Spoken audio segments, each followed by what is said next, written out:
You're listening to Grindhouse Courthouse.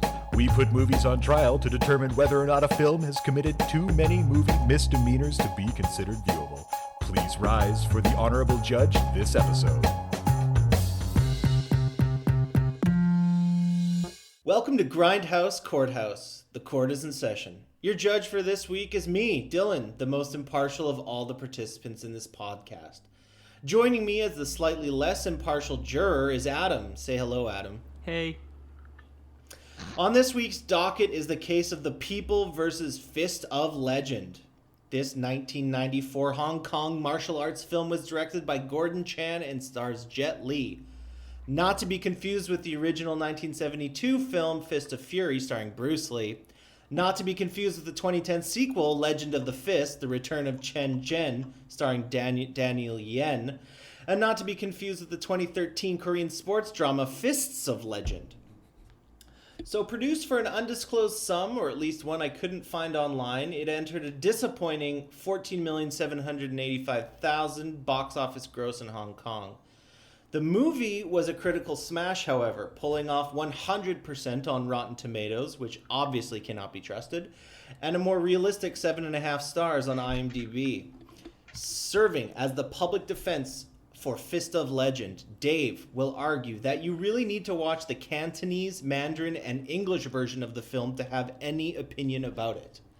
Serving as the prosecutor, Tom will try to convince us that Imperial Japan did nothing wrong and the film has nothing but revisionist propaganda. So, let us begin with the opening statements of the defense. Dave, take it away. This movie is a martial arts classic. It took the classic Bruce Lee, and Jet Li stepped in and made it fabulous. It's a good old revenge story where his teacher was murdered, and he comes back and shows the world, mainly Japan and China, that he is the best and his dojo is the best. All right, stirring opening statement. We move now to the prosecution. Tom, your opening statements, please. This is a series of fight scenes tied together with nothing. It is a bunch of people yelling and screaming and punching and kicking each other, and then some things happen, and then the movie is over. There is no point to any of it. Everything that they try and do is incredibly ham-fisted, poorly acted, or just extremely poorly executed. And quite frankly, the fighting is good, but it's not outstanding. Amazing. It's not really special. If you never see this movie, that's fine. That's okay. Fuck all right. Chen Zhen. Fuck that guy. You're just upset how good the fighting was, actually. And how enthralled you were the entire time. The fighting is the only piece of this movie that's worth seeing. Do you need more than that, Tom? I would argue that yes, you do. Things like a plot. Things like good writing, good direction, good acting. Maybe a point to the movie that you're watching. Well, speaking of acting, points, plot, writing, and actors, let's get on with this first scene. So, Tom, set it up. The movie opens in a classroom, and a bunch of dojo rats run in and start messing with the Chinese because they're Japanese, and the Japanese hate the Chinese because this is set, 1926, give or take? Not an all-time high for Japanese-Chinese relations, certainly. An interesting period. We're in Japan, by the way, right now. And yes, we are in Japan. And a bunch of, street toughs run in and they start stepping on the professor's glasses and, yelling at people and all that kind of fun stuff. And who will stand up to these street toughs? It's Jet Li! And then he punches and, maims them and cripples them. And it's okay because he's the Chinese and they're the Japanese. And they're the bad guys. And it's fine when they do it. And then... Can we just stop 1 second? Yes, of course. Of course. This is common procedure in trials. I don't think we can have the prosecution just straight up lying about the scene. They didn't come in there as street thugs to beat people up. They came in there specifically for the one Chinese dude, Chen Zhen. That makes it all better. I take back every negative thing I said about this movie. That clearly turns it around. truly an outstanding film. Because that is literally how the movie starts. You don't know anything about these characters. You don't know anything about where they are, when they are, outside of basics that you just kind of assume because I guess people in China knew this story prior to the movie coming out because nothing in the scene is set up. It just starts, and then he starts crippling people. Like, blatantly crippling them. And to corroborate the prosecution's argument here, the Wikipedia page claims the movie is set in 1918, and all other synopses of the movie say it's set in 1937. So it's obvious no one has any idea when this movie takes place. Thank you, Your Honor. Thank you. That is very kind of you.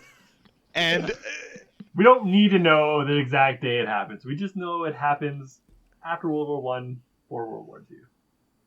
I think it makes a big difference, especially when we start talking about the end of the film, and we'll get there. But I think you need to know like what's happening. Why didn't they just set it in the far-off year of 3024 and he fights the space Japanese? No, I'm saying we know it's after World War One and before World War II. It's within that span. And I'm agreeing that like it's within that span. And I'm also agreeing that that kind of setting is important because you have frequently interrupted my synopsis to make this point multiple times. So it must be a very important point, maybe important enough for them to nail down, but that's not what this movie is about. And just to note, the defense has been censured. It's been noted that you're interrupting constantly, and also Tom, it's pronounced synopsis, not sternopskis or whatever the hell you said. I say whatever I want to say when I'm going to say it, and what I'm going to say right now is that they introduce all of the characters that are essential to the emotional core of the film immediately in the first like 4 minutes. Okay, now there's Chen Zhen or Chen Chen or however his name is pronounced because I'm racist and don't know. And if you don't pronounce it right, you are racist. Oh, guaranteed. If you do not pronounce these names right, you are this racist. This movie has shown me that I'm extremely racist. Also, everyone making the film was racist. Everything is just about racism. There's nothing else. So you introduce to the hero, Jet Li. You're introduced to his Japanese girlfriend, what's-her-face, Mariko, Yukiko, I have no idea. Mitsuko. And also her uncle, who is the dojo master, the leader of the street toughs that run in and bust it up. So he beats the shit out of people, and then you get a sort of a sense that, yes, these two care about each other, and then the uncle shows up, and then he leaves. And then you learn that Jet Li's master, Huo Yanjia, has died, which is essentially the entire thrust of the reason why he needs to go back to China to punch and kick more people. His girlfriend says, "Do you hate the Japanese?" And Jet Li goes, "I don't know, maybe." And then she's kind of out of the movie for a little bit. That is how the movie starts, and you might think, "Oh, I'm skipping over things. Oh, there's probably some real nuance and some character development happens there that is maybe paid off later, or it's set up and means something." But it doesn't. There's nothing there. Essentially, it's just Jet Li. You learn that he's good at fighting, has a Japanese girlfriend, and there's an uncle. That's it. Then he fucks off to China. That's the whole thing. If that doesn't tell you everything you need to know about this movie right away, I don't know what else you need to hear. All right, well, that's a pretty stirring first opening statement here. Clearly, the rape of Nanking never happened. We're moving on to Dave's rebuttal here. Dave, what do you have to say about this plot summary of the opening scene that Tom proposed? It's kind of there. He kind of made some stuff up and jumbled some stuff up, but it's good. It's there. The main point is, this movie is all about getting right to the point and getting to the action, right? You get there, you learn about Chen Zhen. He is the kung fu hero with his love, the Japanese girl, and her uncle, who is the big boss of all the martial arts in Japan. Name either of those characters. Name them without looking it up. Mitsuko? Mitsuko is the only one I know. Other ones, I think, Fami starts with an F. I believe his name is Shigeru Miyamoto. Famio? I think his name is Ken Watanabe. Either way, we get to the point of this whole movie. It's a revenge film. A martial arts revenge film where he goes back to China to revenge his teacher, and we find out later that he was murdered. We get right to the point, right off the bat, and no fluff and bluff. Like, it's just right there. Let's get the shit done. It's awesome. And we start off with a great fight scene. Jet Li is breaking legs, breaking arms, like dislocating jaws. He takes down like 15 guys in the matter of like a minute. It's amazing. Pure bliss. All right, a solid defense. I think we're going to need a brief recess so that the juror and the judge can ask questions about this movie, because at this point, I don't know where, when it takes place. I know very little about the plot, so both of you have done a terrible job of explaining what this movie's about. But I'm going to give it to Adam first. Adam, do you have some questions for the prosecution or defense here? I'm so confused. From what I've collected, Tom actually did a really good job describing the plot, even though he was saying there was no plot. So I'm conflicted of how this information is being portrayed. I guess my question for this, so Dave is hyping up the action, and he's saying that is the driving force of the movie. That is the main focus and the only thing that you should be paying attention to. Can you go into a bit more detail of the action itself, what makes it great? So you describe breaking legs. Is it the cinematography? Do they do a great job with doing these wide shots so you can actually see the action? You're actually engulfed in it. You feel the tension. Is there anything along those lines? That basically describes it. This Jet Li, they filmed this so you could see the fight, and it makes it. There's a little bit of wire involved in this movie, but it's give it like his punches a little bit more beef. But like, it's well done. It's well scripted, the fights. And you actually, it's not like cutting crazy. Like, it's nice and smooth. You feel every hit and every kick. So this movie has actually pretty solid editing, and it's not like 30 cuts for each punch that's happening, and you can actually see and feel the impact with each of them. Okay. The fight scenes are well edited. The movie is not well edited. Dave, why don't you mention the sound effects? Why don't you mention the music that's playing during these fight scenes? Well, the music is a little interesting. It gives the good old Chinese right before World War II era vibe, I guess. Can you provide us with an example? Yeah, what the hell is that? Yeah, I'm not up to date on the decades of Chinese music. I don't have that as my ringtone, Dave. I need a bit more description. I think I would love to be able to play the sound, like the actual music from it, but I don't think we should. It will hurt me too much. I will step in to answer the question that I posed. The music is bad. It's not good. It's like really cheap synthesizers that they just kind of slap together, and it doesn't follow any sort of normal musical composition rules. It's just a dude kind of like, I'm going to play this note, then I'm going to do this over here, then I'm going to play those notes, and then the scene's over. Which is essentially the way the movie is set up to begin with, because there's just a string of fights that don't really have anything to do with anything, a couple montages, and then the movie's over. Judge, can I ask another question, please? Of course. This one is for Tom. You're suggesting that this is, in fact, not a movie. There is no plot. I'm curious what your standard is. Like, where is your bar for action movies? So I can have a baseline for what a good action movie is to you and where this ranks with it. I like movies that don't set up and then not revisit any of the plot until the end of the film. You know, we said a lot about Hard to Kill the other day. And bare minimum, the things that happen in Hard to Kill all follow one another. In this, you learn absolutely everything about the characters in the first 5 minutes, and then you are never learning anything about them after that. They don't change, they don't grow, nothing happens. You can watch that first scene, skip to the end, and not miss anything. So you're looking for more of like a hero's journey for your action film. No, I'm looking for either a movie that's brave enough to have a running time of 10 minutes or not be made at all. That's what I'm saying. If you're going to run with that plot, either make the movie as short as it needs to be, cut out all the extra fluff, don't pad it with a bunch of bullshit, which they did, or come up with a better plot, maybe some character growth. Anything.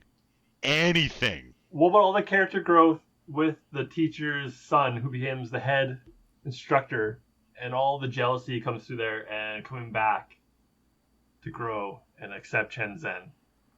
Well, He gets his arm stabbed when he grows. we can talk about Chen Zhen as a character.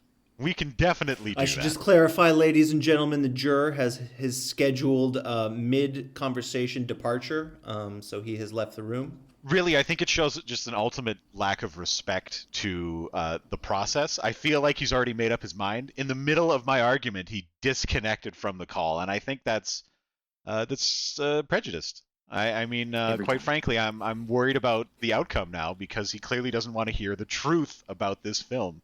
Well, this is what happens when you burn down the 5G network towers, everybody. You get this spotty service. So keep it under control. I have some questions, if I may ask, or do you have a rebuttal, Dave? I just got a question for Tom. Go ahead. Go ahead. The more I'm listening to your defense, I feel like you weren't watching the movie. You just kind of zoned out, I think. How dare you? Tom, how do you respond to these allegations? How dare you, sir? First off, did you forget about all that character development with the there is no character development. Tom, are you both forgetful and ignorant? That is libel and slander, first off. If you weren't the judge, I would object, but since you are, I cannot. There is nothing to pay attention to in the middle of this film. Now, I have watched some real stinkers. I have sat through The Phantom, a movie that is largely impossible to pay attention to. This movie, for all its faults, you can pay attention to. The problem is that there is nothing worth paying attention to. None of these characters, even if they may have what appears to be some semblance of an arc, there's nothing there. It's in service of nothing. The movie ends, that character's struggles, trials, tribulations, they amount to nothing. You could take that character out of the movie. He saves Chen Zhen when you come to that point. You could have... Chen Zhen would have died without him. You could have written him out and then just not have that bit where he would have almost died, and it wouldn't have changed anything about the outcome. It wouldn't have changed anything with Chen Zhen. It wouldn't have changed anything with the entire plot of the movie. Chen Zhen would have been the teacher, or the head instructor then, and then had no conflict with having a Japanese girlfriend. You're taking out points now, and the whole movie would collapse. There is nothing. All right, gentlemen. We have to rein this in here. The court demands a couple quick answers. So much like Steven Seagal in Hard to Kill, I'm getting a vaguely Asian setting for this movie, but I don't actually have any idea of where it's supposed to take place. So could I just get a firm answer of where this movie takes place? China. This movie takes place in Japan at the start, and then China for the rest. Takes place in China. Okay. Are the Japanese in China? Yes. They are. The Imperial Japanese are in China, and they're doing things. Okay. Best guess, I've heard interwar period. But the Japanese are occupying China, or they're just kind of there as tourists? What's going on? They're occupying one city? Is that what it is? Occupying different areas. Yeah. It's a little poorly defined, and some of that might be my own ignorance, but it's not really clear. Very nebulous. Okay, and then final question. From Ip Man to, well, I can't think of another one. How anti and hostile towards the Japanese is this movie? I'm glad you brought up Ip Man, Your Honor, because this is essentially the same film. Ip Man followed this movie. This movie was based off the Bruce Lee film from 1970. This movie is based on what if a Chinese guy was so cool and so tough that he could defeat the Japanese by himself. That is essentially what this movie is. All I'm hearing is Ip Man at this point. You're spot on. The formula is there. Okay, so this is part of the long line of Chinese cinema of kicking the shit out of the Japanese dogs. Is that what I'm getting here? The Japanese are comically evil in this. Like, blatantly, just ridiculously over the top, like, we're the bad guys. Mustache-twirling villains, if you will. All right. Well, I think I've started to get a clearer picture. Adam, as the juror, do you have any final questions before we move on to the next scene? No, we can move on. Okay, so Tom, we're going to have the prosecution present scene 2. Give us a synopsis, perhaps, and why we definitely don't want to watch this movie. So, I gave you the introduction to the first scene. And... Okay, I'm going to clarify here. We're not going to go with Tom. We're going to go with Dave. Dave, we're going to ask you to give a synopsis of the second scene here and give us an idea of why we should watch this movie. All right, so we're moving along in the movie, and we're coming to a pretty pivotal point. This is where Chen Zhen is going to stand up and has to duke it out with his girlfriend's uncle, Fumio. He is the toughest, baddest Japanese martial artist around. And this will determine who's better, Chinese or Japanese. And they start this battle off by talking to each other, and his girlfriend's a little worried. He's like, you have to do this. And he's like, oh, yes, I have to prove myself. And this is the major point of the film is actually tolerance and to accept others. And during this fight, Chen Zhen and Fumio have a great martial art fight. And halfway through the fight, to prove the point of tolerance, there's a little bit of wind that gets in the Japanese eyes, and he can't see. So to make it fair, Jet Li as Chen Zhen and Fumio both put on blindfolds, and they duke it out without eyesight. Just tolerate each other. It's beautiful. Tom, and then they come Go ahead. Go ahead. No, I was just going to go on to Tom. You gave a pause. I was going to move on. You stop talking, I move on. They keep going, and then it turns into Fumio basically guiding Chen Zhen to improve his martial arts to be the best. And this shows the tolerance from both sides that's okay to be different. Tom, what do you think about that? Is this movie about tolerance?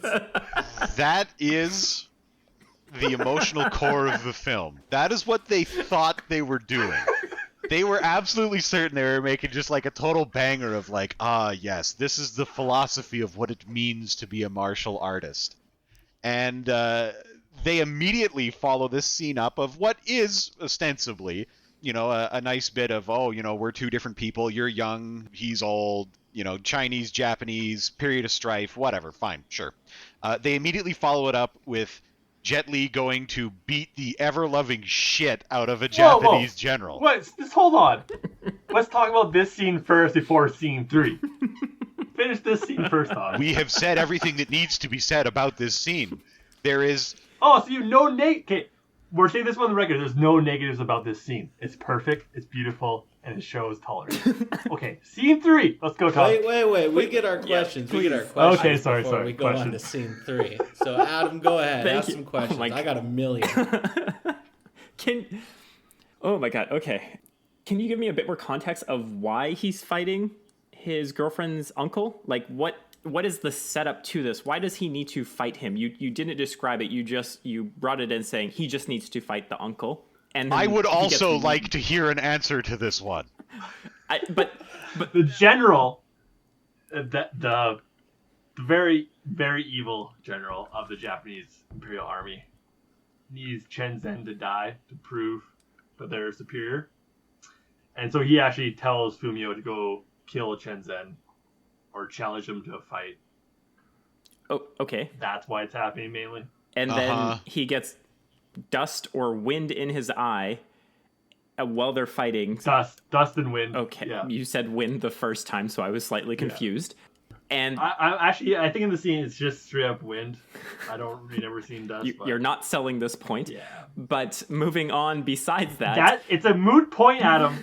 He just can't see well. Okay. Right? Yep. So they put on blindfolds, but then as they're fighting with blindfolds, the uncle has a change of heart. Is that what you're describing? So he's disobeying orders to take down Jet Li, but because his martial arts is so good, he decides to start teaching him in this battle. Yeah. No, you nailed it. Oh. There's the tolerance, the compassion between each other. Like, just because you're Chinese you're not a bad thing. It's okay. Were those the exact words that... Those are the exact feelings. Oh, okay. Right. So martial arts is like love in Interstellar. It's a medium that can be shared. Mr. Prosecutor, we do want to emphasize that there's a translation difference between the Cantonese, the Mandarin, and the English. So just to clarify. I don't think there's any translation that would unfuck this movie. But please continue. All right. Well, I have a question. So I think we can all relate to fighting our girlfriend's uncles. Like we've all been there. Oh, undoubtedly. But my question more is, so does this redeem the Japanese as a whole, or is this trying to say like, well, there's like some good ones, but still for the most part, like they're Japanese, so like they're pretty bad. And this is where the movie should have ended, with this fight scene, because immediately after it goes into, we gotta kill these Japanese fuckers, completely undercutting the message that it was trying to establish. Fuck this Let's movie. move into the third scene then. Okay. Let's move into the third scene. Describe the third scene first. Yeah. Do we want me to present the third scene, or do we want to hear the defense's lies on the third scene? No, we want to hear yours. I want you to explain why they're going there too, Tom. They are going there to fight the Japanese. They want the But Japanese why were they going there? out of their country. Fuck those Japanese dogs. Response, Dave, why are they going there? They were invited there because they were showing the guy. The general says, "I have evidence for you." They're going there about Chen Zhen's master's murder. They're finding out who did it, who poisoned him before his other fight. That's why they're going there. Right. Not just to go there to fuck shit up, Tom. There was a reason. It's very convenient. I think you were paying attention to this movie, Tom. It's very convenient that you started your arguments by saying this movie's direct and it just gets to it and it goes, and now you're saying, oh, it's this wonderful tapestry where all the characters are interconnected with lovely motivations, and that's not really what's happening. All right, we need to get to the shit fucking upping, so let's move on. Yeah, describe the last scene though. Go for it. Okay, so Jet Li and his buddy, who were both members of the school under his old master, Ho Yanjia, decide to, for whatever reason, go over to the Japanese general's house, and they punch and kick each other until Jet Li defeats him, because he wins, because he's the good guy and he can do anything. Also, it's the classic Chinese guy defeats Imperial World War II era Japanese general, which we have seen multiple times in multiple films. They love that. It happens a lot. And then the movie just kind of ends. It just stops. You think for some reason that Jet Li is killed because he, basically ran into a general's house and murdered him. But no, he gets to go and live with his girlfriend in Japan, and all that happens off screen, and it's very nice. And that's really all I could say about it. There's not much more to it at that point. It just kind of finishes. Okay, Dave, rebuttal. Okay, so this last scene, it's a revenge martial arts film. Chen Zhen's gained revenge for his master that was murdered. So he gets the invitation. Your Honor, to see objection. the evidence. This movie is about tolerance. We were told specifically that it's about tolerance. Yeah. It's a revenge film where Jet Li learns the tolerance when he fights Fumio in that very pivotal scene. Then why did he need to kill the general? Oh, so he doesn't beat the shit out of the Chinese? He doesn't need to kill Or the him. Japanese? He goes there to get the evidence. And he has to fight him because the general instigates it. All right. And Direct question for the defense. Who killed his fucking master? Actually, the master's students and the chef. The chef poisons the master's food. Why? Because of the Japanese. If you actually watch the great film Fearless, it'll explain it all. It's all about his death. It's a great film with Jet Li. I actually do like. Did you Fearless just tell us to watch another movie Yeah. to get the answer to this Yes. question? Yeah, that's you a have cop to. out and a half, Dave. That's a failing of this film. No, you do have to watch Fearless to they tell understand you. what's happening in this movie. No, you do not. Answer this question. It Are you shows do you have investments in this Hong Kong film industry? Do you have money to be made by us watching these films? Only Jet Li films. Jet Li films. Just to clarify specifically. for the court, Dave recommended this movie. Yeah. Dave recommended this movie, and now he's telling us to watch another movie to get answers to our questions. Highly suspicious, highly irregular. Answer the question, sir. Why did they kill this man? Which one? The Japanese general? No, the fucking master. The master of the Chinese Kung Fu school. Well, that was like the other movie. You don't need to worry about why right now. Which other movie? You talking about the 2013 Korean sports film, Fists of Legend? No, the whole reason that his master passed away, that was done in Fearless. All we know is that his master was killed in this one by these two guys that the general shows you at this point in the movie. But why? This is how. Why? Dave, I need What do you mean why? I think the court Okay. should wait for an answer. I have some words I could say on this matter, Can- but I think it's okay. more interesting if I'm What do not you the one mean? who What do we talks. mean? Why? Okay. Why was this man killed? The jury is It's the whole- the jury is so Fuck. confused right now. Can we just I'm very stop confused for a about who you second? asked about who was killed. Oh my god. Okay, yeah, let's back up. Okay, Let's back up. can we please Okay. just like break this scene down and just like fully understand what's going on?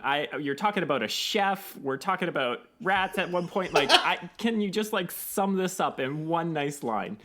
In one line, it's too deep for Roughly, that. just try. So the You whole have- movie you have is when three words. Chen Zhen learns that his master has passed away. He goes back to China, and he learns that his master was murdered. And now the Japanese general has said, "I know who poisoned your master." That's his invitation to come see the general. And then they find out that the general, it's his master's chef and one apprentice. They're the ones who poisoned him. It's just to get Chen Zhen to see the general, because the general wants to kill Chen Zhen. Okay, did the general entice the chef and the student or whoever to poison the master? I don't think it was that general. No. Now who wasn't paying attention Why to the the movie? fuck did they poison him? All I know is they found out who did it, and the general's giving them this. It's like a detective. It's like, here's the culprit who did it. No, that is not what happened at all. The This sounds cook more like Scooby-Doo had right a now, Dave. son in prison in Japanese-controlled territory. The Japanese general talked to the apprentice because he was just a born fucker, I guess. I'm not really sure about that one. Who then talked to the chef to say, if you poisoned this guy to prove that the Japanese are better than the Chinese in this martial arts tournament, because in this universe, the only thing that matters is like punching and kicking, then we will set your son free. So he took money for it, he poisoned the master, and then his son was not set free because those Japanese dogs, they lack honor. Now, was that so hard? Yeah, why don't you forget about that? It is. You're Fuck defending this the movie. Fuck this movie. Yeah, I don't know if that helped or hurt you there, Tom. We'll have to figure that out at the end of this. I'm just like, Thank you. Holy shit. Okay, so anyways, they Okay. get Chen Zhen there, and the general he needs to kill him. So he fights Jet Li, The general. and the general fights Jet Li, and Jet Li knocks him down with his bare fists. But the general gets so upset, he pulls out the katana and tries to stab Jet Li in the back. And then his other friend, that's the head instructor now of his dojo, pushes him out of the way and gets stabbed instead. And that was his whole character arc that Tom was complaining about before. His character arc is getting stabbed. Gotcha. Okay, we can move on. Continue. He redeems himself. No, just getting stabbed. And That's then- what you said. Just getting stabbed. And in turn, Jet Li then murders the general. And then For revenge? Revenge complete.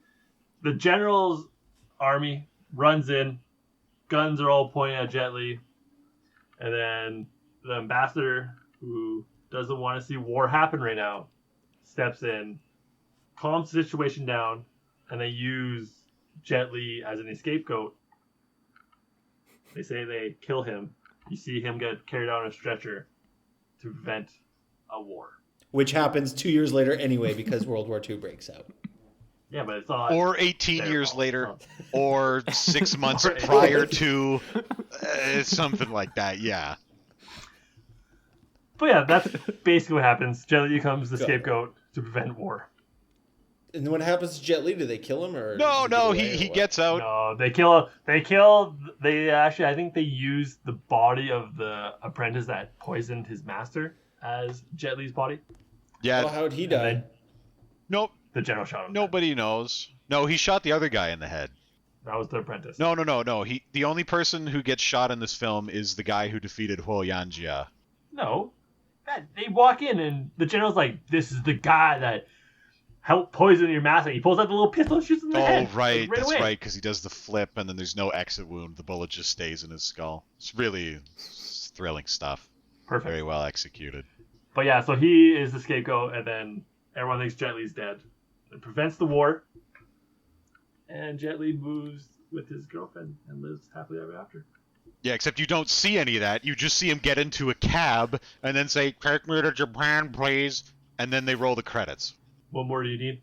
Nothing, apparently. Apparently that's all you need All for right. a film. All right, gentlemen, we're going to move on here. We're going to move straight on to closing statements. I feel Tom's blood is boiling right now. So, Tom, why don't you lead us off with your closing statements about this film? And please try to avoid any obvious imperialistic propaganda in this one. That'd be great. Thank you. This movie does not need to be seen. If you feel the need to see Jet Li at his physical peak, you can go to YouTube and you can watch a couple fight scenes. You can watch the intro fight scene and you can watch the end fight scenes where he fights the Japanese guy and then he fights the other Japanese guy. That's it. My opponent could not nail down the point of this movie. Once it was tolerance, then it was revenge. Those two things are mutually exclusive. You can't have tolerant revenge. That's not how it works. Well, what you can do is choose to not see this movie. Thank you. I'm done. All right. Thank you very much, Tom. Dave, why don't you go ahead and explain how tolerant revenge works? That'd be great. This movie shows exactly that. It shows how you get revenge and also be tolerant. You know how you do that? You just kill the very racist one, the very intolerant one. And that makes it all okay. But no, really, this movie starts off with a great fight scene. It's full of action.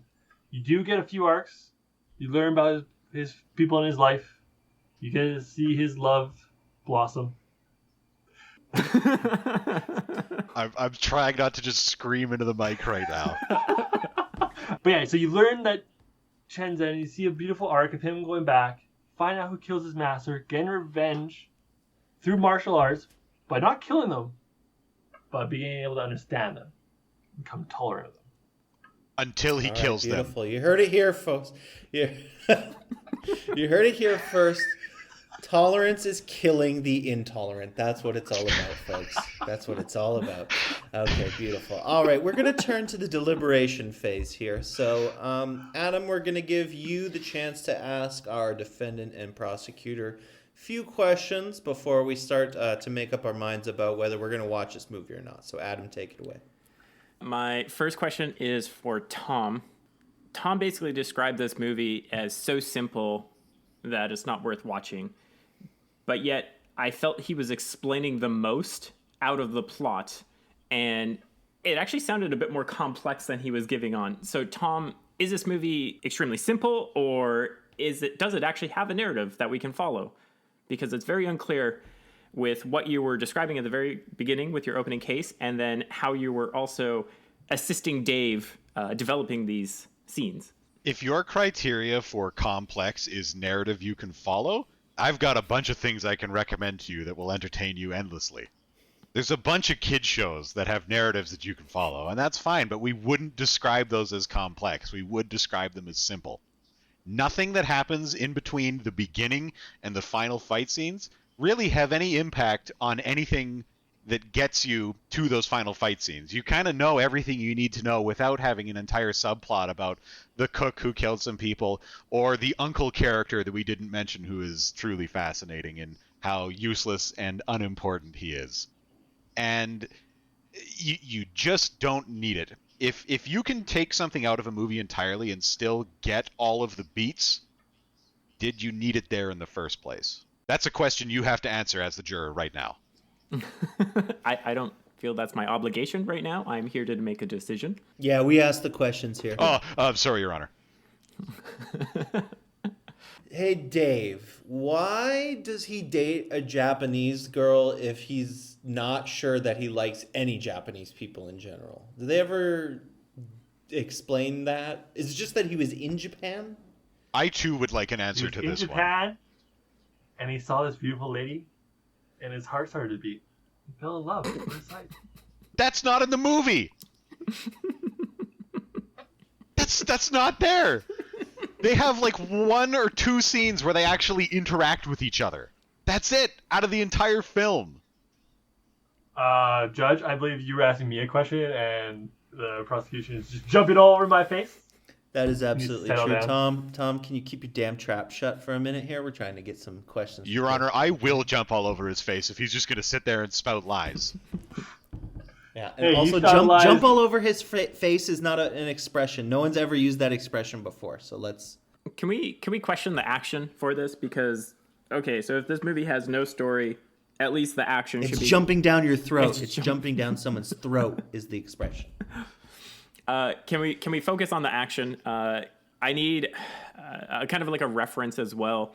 In comparison to this movie, what would you compare it to? What other movie at this time is something similar action-wise? At this time? Yeah, somewhere between 1918 and like 1956 or something like that. 56, 2000, who knows? Film is 1994, so. I mean, there are Jackie Chan movies that were being actively released. This is kind of like, 80s, 90s is maybe the peak of Jackie Chan. What was that Drunken Master remake that came out in like 95? That's a good film. Drunken Master? I think you're thinking of the one where he's in the Wild West with Owen Wilson. That Shanghai Noon came out much later. Shanghai Noon or Shanghai Nights. Yeah, actually, Shanghai Noon. Rumble in the Bronx. You could watch Rumble in the Bronx. You could watch Legend of the Drunken Master. You could watch things that like come closer to actually having a plot, and they also have the fighting, and it's great. It's a different style of fighting, though. Go on. What makes it different? What makes this unique that I would want to watch this movie for its action? That's what I'm really trying to drive right now. Oh, okay. You want me to answer that question? Don't watch the movie. No. Don't watch it. Don't watch it. Don't watch the movie. Okay, I'll rephrase the question to get a better answer. So, Jackie Chan in the 90s, his fight style was famous for he gets living shit kicked out of him, and then he just kind of finds stuff around to beat up and ultimately win the fight. So, what's Jet Li's fight style?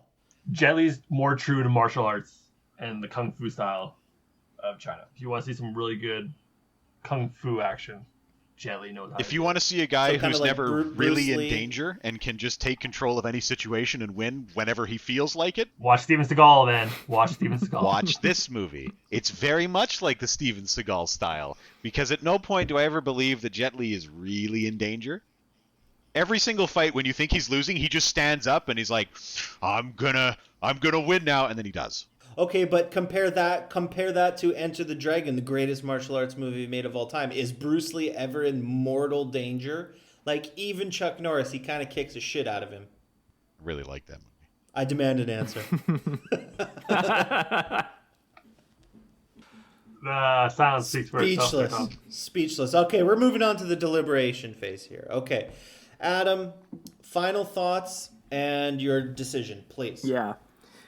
I'm just confused, honestly.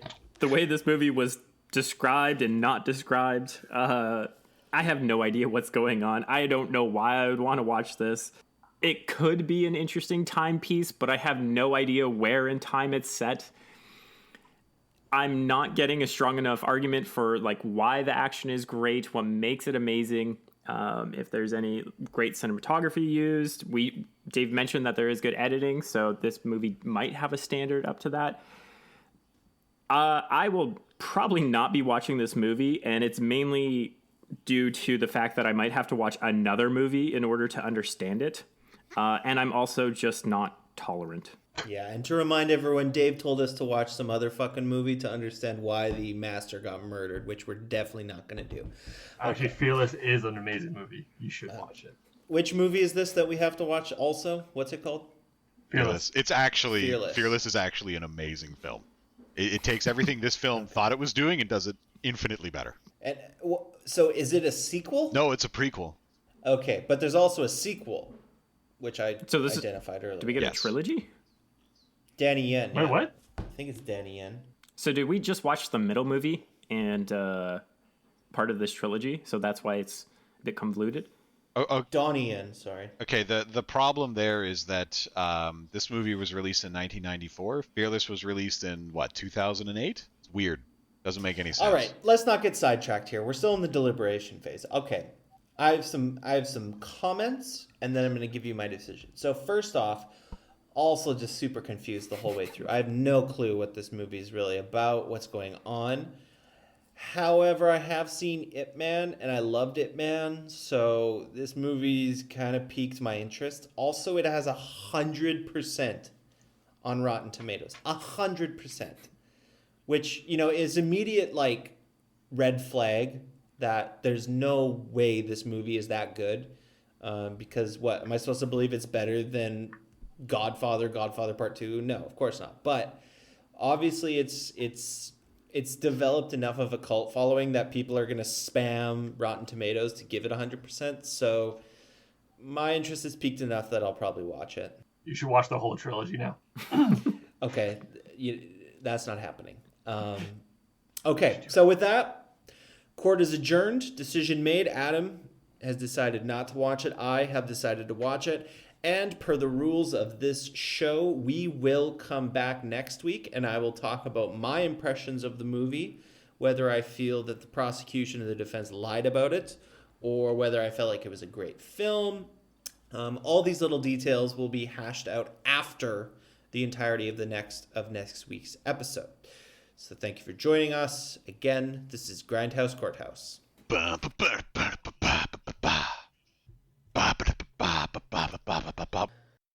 Last week, I was the judge for 13th Warrior. I said that I would watch this piece of shit, and I loved every minute of it. Everything that anybody said about this movie was true, and it's great. It's clear that they really did have some problems getting this together. Switching directors didn't help at all, but the end result is still thoroughly entertaining. I'm aware that it's a bad film, but it's still great. I mean, that last battle, even though you do, Adam, because one of your points is you have no sense of scale on that bit because they didn't have the money to show anything. Yeah. It's still good. It still gets those juices flowing. It's really nice. What made that good for you, though? I don't think I would ever recommend someone watch it, but I don't regret the time I spent with it. Let's put it that way. Okay. What do you think about our debate that Adam couldn't see shit the whole time and I could not figure out why he couldn't see anything? Yeah, that's deeply concerning. I believe, Adam, you need to see a doctor about that. I'm not going to pretend that this was the cleanest movie, but it was, at no point was I guessing at what I was looking at. It was all very straightforward, well-defined. I'm still flabbergasted, Adam, that you couldn't see entire fight. It was confusing and dark, but I shared a screenshot with you guys, and it was so... Yeah, but we watched the whole scene together, and me and Tom weren't seeing what you were seeing. No, I tried to describe it, too. So the scene that we watched was when they're all sleeping. Yes, and the Ewoks come lodge in the middle of the night to attack them. So even that scene, if you think about how it was shot, you have these extreme close-ups of the top half of the characters, and then you have the bear men coming in and attacking them. You have no idea who's standing in front. So let's say Antonio Banderas is in front of the camera, and then you have a bear man coming and charging at him. You have no idea where Antonio Banderas is attacking. They put the sword up so you can see it come down because they have light coming in from the backdrop, but that's about it. But everything is just shadows, so you don't see Antonio Banderas' face during this moment. You don't get a sense of danger. You just have this black silhouette coming at him. And then even when we move to the next shot of that, where one of the warriors attacks him and throws down the bear man, I had no idea what was getting tossed down. And then you see a hand get cut off. It was all shadows. Disagree. I was never confused. Checkmate. Boom. Blew up. No, I mean, I'm not going to pretend that this is a masterpiece of cinema, because some of your complaints, Adam, are absolutely legit, right? I think there is a better way to block those scenes. There is a better way to shoot them. Yeah. There's probably a better way to light them, but it was still serviceable. I still knew who the major players were, the thrust of what's happening. I mean, when that dude gets his head just easily twisted off, they don't struggle at all with that. That thing just pops right the fuck off. Yeah, and they provide enough light for that scene, but what do you think about the characters, the 13 warriors? Because one of my complaints was that they're just meat bags. They're all interchangeable. You don't really have to care about any of them until we're in the last half of the movie, when there's the 6 or maybe 4 of them that are actually going on the cave mission. Disagree. I think all of them have very well fleshed out character traits. Like that one guy who he has a bird, right? And That he's one got guy. like a breastplate and No he name. won't take it off. Or the other dude who's like, we got to fight this fucker while we're digging the fortifications. Okay, so all of let's go those back. things add up. Hold on. So the guy with the breastplate, what other scene was he in? When did you have another connection? Like Antonio Banderas was talking to him? Because I can't think of anything off the top of my head, and you just saw this, so He was the one who kept making fun of his horse. no, that was the redhead man who got shot. it? Yeah, who was climbing on the roof to put out a torch, and then he got a javelin through him. Oh, right. No, he was the one who was insulting his mother around the campfire, and that's when Antonio revealed that he could speak Old Norse. He just listened to it for like a couple nights. Because he fucking figured it out. But sure, even Adam, you have to admit that the leader guy and the other blonde guy, who is kind of the one who could speak Latin and therefore communicate, those two are real characters. Yeah. Like, Oh, they yeah. didn't flesh those characters. So I would say, yeah. but that's 2 that's out what of I'm- the 13. Yeah, so that's the thing. Like it feels like it's 3 out of the 13 warriors that you should really focus on. So, that's where I'm saying this is not the greatest story. This is not the greatest character development for this movie, and that's why I put it lower on my list of it being a good movie. So, Completely agree. The only characters that matter are the King and Antonio Banderas. Everybody else has to die throughout the film. You don't go into Predator thinking, I really hope that the dude with the minigun lives. He dies second, and that's great. It's really good. But it should be that way. Can we also talk about establishing shots though? So what do you think with the scenery that they had, right? Because again, they're in these beautiful forests, yet I feel like they don't use it except for one scene where they go into, I want to say like a tree house where all the bodies are scattered out and Antonio Banderas touches his arm and then the camera does this like weird Hitchcock moment where it starts like spiraling up in a weird angle and then he runs out and pukes. So what'd you feel towards how they set up the scenery? Like, did they take advantage of what they had with them? I know this answer is going to bug you, so I'll just say, yes, they did. Next question. Because like... Yeah, and I really disagreed on that. I thought there were some, like, most of your criticisms were well-based, but I really thought, like, some of the wide shots and a lot of the establishing shots, especially, like, with the mountain and the glowworm and sometimes where they're just cast against the silhouette of the night sky, like, I thought a lot of those were really good because they had so much money. Yeah. Like, of course the cinematography's good. So back It's just the plot and the story and the acting that drag this movie down. Everything Just else. little things, like very minor. Yeah. Yeah, so, Right, but if it's just like, yeah. if you backtrack to the glowworm shot, like how did they set that up where yes you have the lights, and I also like that scene where you had a couple lights going off and then it started to grow and it looked like this huge thing. So yes, there's a sense of scale of like what their enemy is and what they're going to be facing, but I believe in that scene the camera just kept like zooming in and they're just like they kept relying on the zoom in. And again, if you use the camera from your phone and you get past 10x, it goes grainy as hell. And that's what they did for multiple shots in the 13th Warrior when they were just like, oh, see that fort up there where our archer guy or our, I don't know what his name was, the Legolas character of this movie who was going to be like scouting out everything. They would zoom in on shots like that for the hill and the fort that he's at. And it just... Yeah. I liked that graininess is what I'm saying. Really? Ooh. Like, I thought it made it feel... I liked it more than any of those like shots in like Lord of the Rings where it's just like trying to get the scale of things and there's so much CG going on. It was just like this. It was very earthy to me. It felt really. See, I don't know, stripped down. I liked it. See, and I feel that if they were going to do that grittiness that you're talking about, they should have done it for a lot more shots, and then I would have.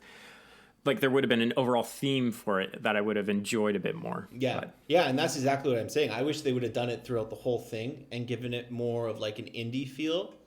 Because I think the movie was weird enough. Like, it wouldn't have worked because of the cast. The cast was too famous. But if it were, like, less famous people doing more of, like, an indie take, this would have been the coolest movie with that kind of gritty filter throughout. And you're just like... Yeah, I really want to see... What is going on? I really want to see a remake of this with Wes Anderson. Bill Murray shows up in a bear fucking costume. Like, hey, guys. I don't mean to bother you. Owen Wilson is the king. Yeah, definitely. Yeah. Sounds great. So these fucking bears are coming. Oh, wow. How can a king be remembered? bears. Wow. Wow. Yeah, I'd be fine with that. Yeah. I think this movie. And by the way, I didn't reveal this, but we know exactly how they did some of that glowworm shot because as Zach makes sure he tells me every single time this movie's brought up, his aunt was an extra. Zach is our friend, by the way, but his aunt was an extra. She was one of the Ewoks, as you so like to call them. So literally they had hundreds of Vancouverites just running down a hill with glow sticks or torches or something. Oh, that's fantastic. I didn't know So that. we actually have insider. Yeah, you can ask Zach. It's insider knowledge. It really is. It really did happen. Oh shit. One more question for you, Tom. One of my driving points for that last scene was that the fact that the poem was almost longer than the whole action scene itself. Like the action lasted 30 seconds longer. Did you feel rewarded that last action scene of the main warrior taking down the warrior Ewok with 2 hits? Like, did you have a sense of clarity? Was there satisfaction out of it? You ever been in a sword fight before, Adam? You know how quickly you can just die? Yeah, it felt great.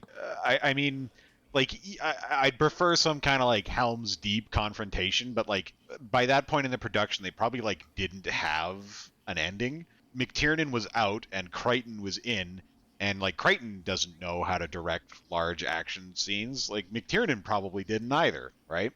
So what do? You do have the emotional moment there at the end where they're giving the speech, and it's fucking great. It's real good. Mm-hmm. And then what do? Like, what do? You got to release this movie. You got to stay on budget. You got to stay on schedule. How do you put it together? And the answer is you don't. You can't. What if they closed on the lead warrior and the warrior Ewok charging at each other, and before they strike each other, it just like pauses and then fades to black, and then the credits come up? How would you have felt about that one? Soprano style. If it was just like a smash to black, we'd still be talking about that ending forever. Exactly like The Sopranos. Would have been absolutely sublime. Okay, well, I'm glad you liked it. So that wraps it up. I'm much better debater than Adam. I think it's been proven here. And for the record, I didn't say I liked the right movie. Oh, fuck you. I just said it. I said I love the movie. I didn't say I liked it. So we'll wrap up this week then, and we'll join ourselves next week with the next movie to be determined. So Back to the Future 3. Okay, bye everybody. Oh bye. My God.